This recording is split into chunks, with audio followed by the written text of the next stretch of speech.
Peace, and welcome to this edition of Maniac Maestro Behind the Beats. My name is The Phantom, coming to you live in the 215 from Magill Studios here in Philadelphia. Today we're going to discuss the construction of my song, Inspiration. Inspiration is a song inspired by the life and times of my mother. Say hi. Say hi. Hi, my name is Brandee.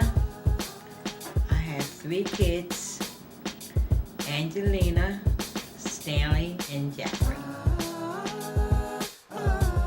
Basically, the melody of the song I had in my head for about a year and a half. I wasn't quite sure of the exact arrangement, whether it be horns, piano, strings, or voices, or anything like that. So I sat and I played with it for a while, finally settling on horns and voices. Called up a friend of mine, a trumpet player, Magill, and we decided to lay it down at LF Days' studio in West Philadelphia. Rick came into the studio, told him what it is that I wanted him to do, the melody, and it went a little something like this.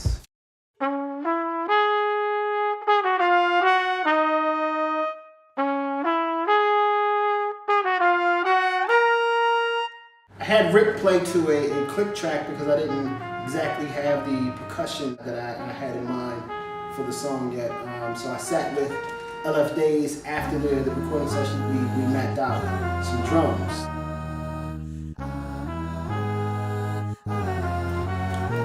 I knew I wanted the drum track to be a living, breathing part of the song, constantly bringing things in and out, you know, and evolving sort of as the story progressed with the rhyme, you know, have the drum track, you know, sort of mirror that. And up until this song, I had never really worked on Fruity Loops before, so being with LF Days, once he showed me how to work the program, you know, how to make it do certain things, I was able to take it home and map out the drums that way. The construction of drums on Fruity Loops is not very much unlike that of old school drum machine called the Dr. Rhythm. Whereas though you map out the drums instead of, you know, having to play them or sample them or something like that. It's basically a step program to build drums. And in this track, if you listen closely, you'll find that it doesn't loop. There are about 16 sequences of 4 bars each that I strung together so that the beat itself does not loop. You'll be able to hear certain rolls or things like that, but the drum track itself is a living, breathing part of the song.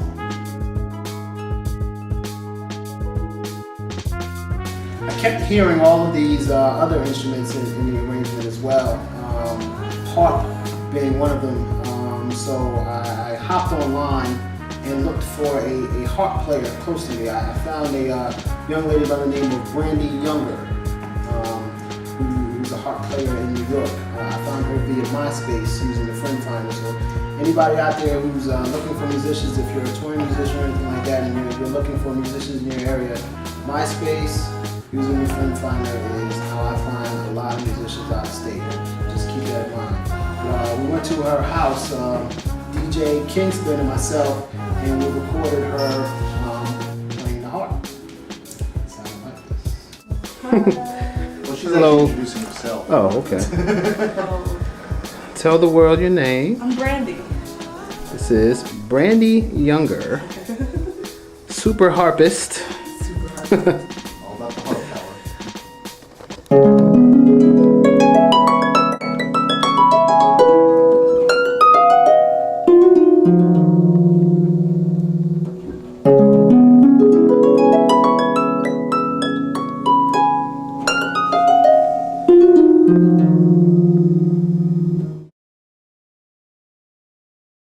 The voices I kept hearing for the track were like like an Earth, Wind, and Fire sort of harmony, like a 4 or 5 or 6 part harmony that I heard that mirrored the horns, so to speak. I called up a friend of mine and asked him if he knew any singers, and he put me onto a gentleman who I'd seen perform in the Philadelphia area before. His name is A-Dot. A-Dot came to the studio, LF Dave's studio again in West Philly, and laid down this real sick harmony for me. Sound a little something like this.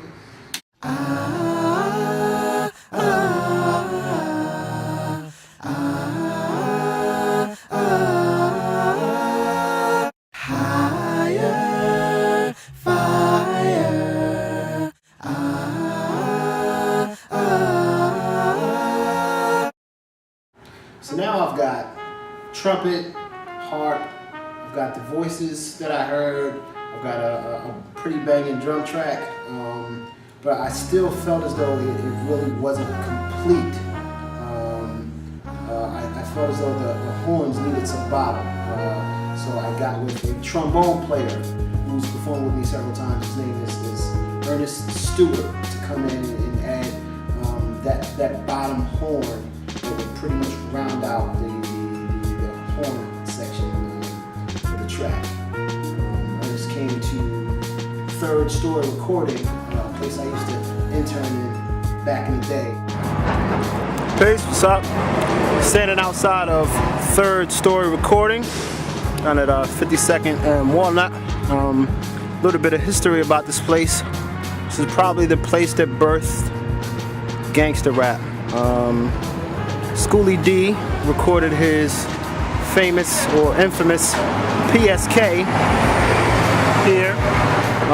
Stood for Parkside Killers. He was the first hip-hop artist to use the word gangster on record, and that was 1984. PSK. This is Third Story Recording. I did a little bit of a internship here. Like the first place I learned how to engineer tracks. I laid down some beats here. Worked with a gentleman by the name of Mark Sarisky and the current owner, Scott Herzog. So we're getting ready to go inside. Third Story Recording. I got a session. Peace.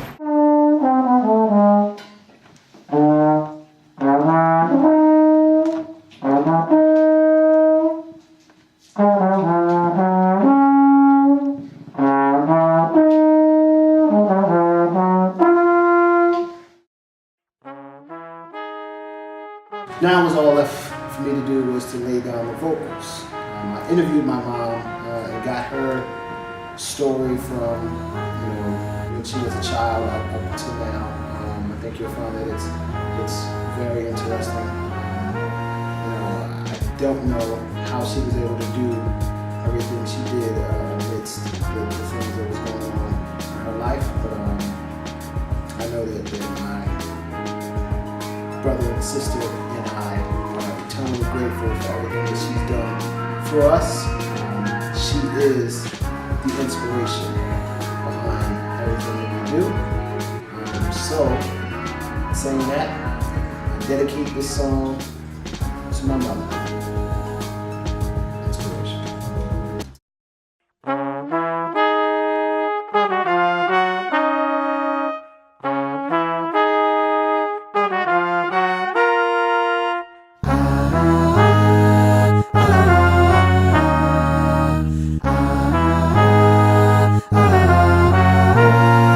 Before you, the proud son of Linda Rosemary Oliver, surrogate mother to everybody who encounters her. Arrived in 9/25/1944, while the country was at war. Young Linda was being born, third youngest of 9, 5 sisters, 3 brothers. James is a father, Maddie is a mother. Dolores, Doc, Morgan, Nathaniel, and James, Anna, Butchie, and Joanna, all the siblings' names. They lived in North Philly, and times were rough. Our parents never made much, but what they